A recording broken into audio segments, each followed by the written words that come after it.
You're about to see the video of Donald Trump achieving the art of no deals once again today in his utterly demented situation. Well, we ended the estate tax. There is no estate tax on farmers. So when a parent leaves their farm, because again, the U.S. government's recent and highly contentious decision to withdraw from the long-standing tomato suspension agreement with Mexico marks a pivotal, deeply significant, and potentially irreversible moment in a trade conflict that has been simmering and occasionally boiling over for more than 3 decades. Welcome viewers to my channel. If you're new here, please subscribe, like my video, and turn on notifications so you don't miss our next update. Donald Trump thinks he can weaken us with his plan to divide and conquer. Is it a tool in our toolkit? 100%. And as he continues to hurt Canadian families, Ontario families, I won't hesitate to do that. That's the last.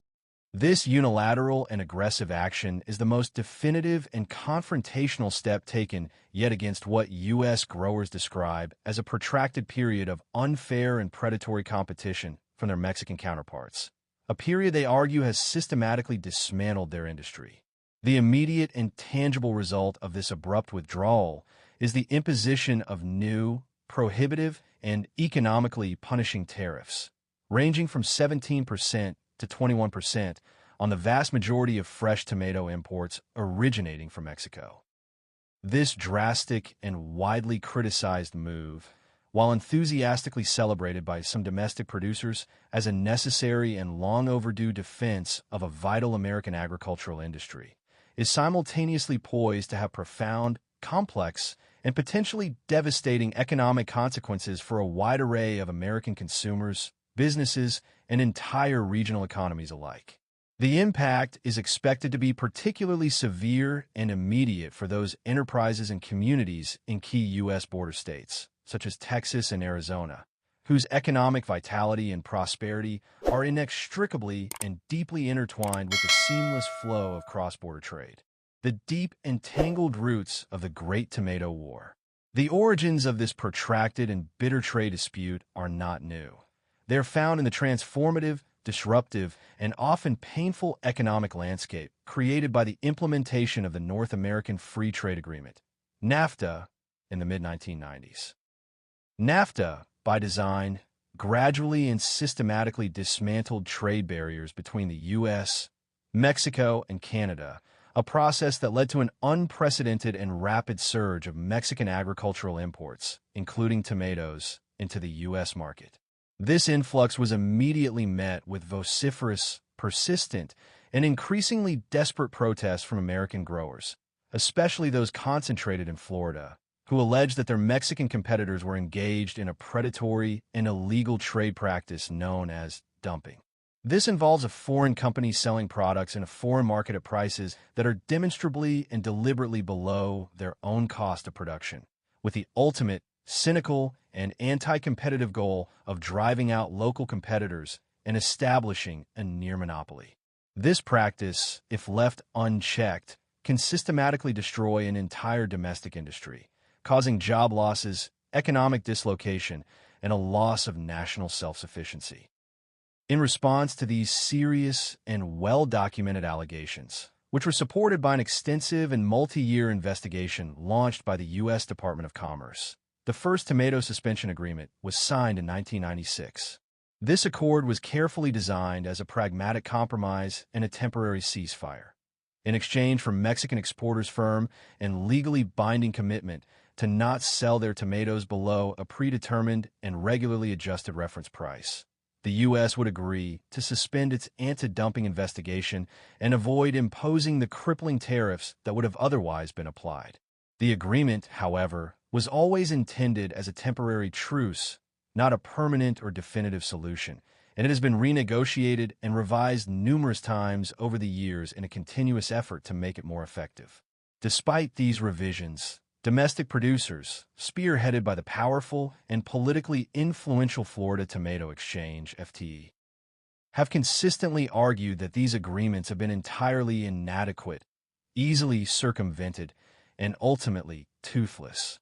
They cite the dramatic and decisive shift in market share as irrefutable and unambiguous proof of their claims. In 1995, U.S. growers commanded a significant market presence, controlling a majority share of over 70% of the domestic market. Today, that figure is almost exactly reversed, with Mexican growers now supplying a staggering nearly 70% of the U.S. tomato demand. For the FTE and its allied organizations, the new tariffs are not an act of selfish protectionism, but a necessary, last resort, and long overdue defense of a vital American industry that they believe has been systematically and unfairly harmed by decades of predatory trade practices. They see this as a matter of economic survival and a stand against economic injustice, the far-reaching and potentially devastating economic fallout. The repercussions of these new and severe tariffs are not confined to a single agricultural sector. They will inevitably extend across the entire American economy, impacting everyone from individual consumers to major corporations and a complex web of supply chain logistics providers. For the average American consumer, the most immediate and tangible effect will be higher prices at the grocery store produce aisle, a development that will erode household budgets and increase the cost of living. According to a detailed and comprehensive analysis from Texas A&M University, the tariffs could cause the price of Mexican tomatoes to jump by a significant 7% to 11%, a noticeable increase for many families. This is especially concerning given that Mexico is the undeniable primary source of tomatoes for the U.S. market, providing a consistent and reliable supply, particularly during the winter months when domestic production in the U.S. is severely limited or non-existent. This initial price increase will not be confined to fresh tomatoes, but will also filter down to a wide and diverse range of processed goods that rely on Mexican tomato inputs, including popular salsas, pasta sauces, and ketchups, as producers are forced to absorb and then pass on their higher input costs to the end consumer. The economic fallout is particularly severe and potentially catastrophic for the economies of U.S. border states, especially Texas and Arizona, whose economic vitality and prosperity are inextricably and fundamentally linked to the efficient flow of cross-border commerce and trade. Ports of entry, such as the Laredo Customs District in South Texas, are critical logistical hubs for the distribution of Mexican produce across the entire United States. A recent and influential study from Texas A&M Center for North American Studies highlighted the sheer magnitude of this trade, noting that in 2024 alone, U.S. fresh tomato imports from Mexico were valued at an astonishing and unprecedented figure of over $3.12 billion. This robust trade supported approximately 47,000 American jobs and generated more than $8 billion in economic activity, demonstrating its immense importance to the regional and national economy. The study concluded that the new tariffs could cost the Texas economy alone over $4.5 billion and result in the loss of over 30,000 jobs in sectors including agriculture, warehousing, and transportation, which form the backbone of these border economies. The political and economic divide over this issue is stark, profound, and seemingly unbridgeable. While Florida's tomato industry sees the tariffs as a long overdue and necessary measure to save its businesses from economic ruin, lawmakers and trade groups in Texas and Arizona, such as the Texas International Produce Association, TIPA, view the move as an act of profound economic self-harm that punishes American businesses and consumers. They argue that the tariffs will irreversibly disrupt delicate and efficient supply chains, cause significant and lasting harm to their state economies, and ultimately hurt American consumers by leading to shortages and significantly higher prices. TIPA has been actively lobbying for a 90-day delay in the tariff implementation, a period they hope will allow for a diplomatic solution and a negotiated settlement that avoids a costly and damaging trade war. This ongoing and escalating conflict stands as a powerful, complex, an enduring case study of the complex and often irreconcilable tensions between protecting domestic industries from foreign competition and embracing the economic realities of a deeply globalized supply chain.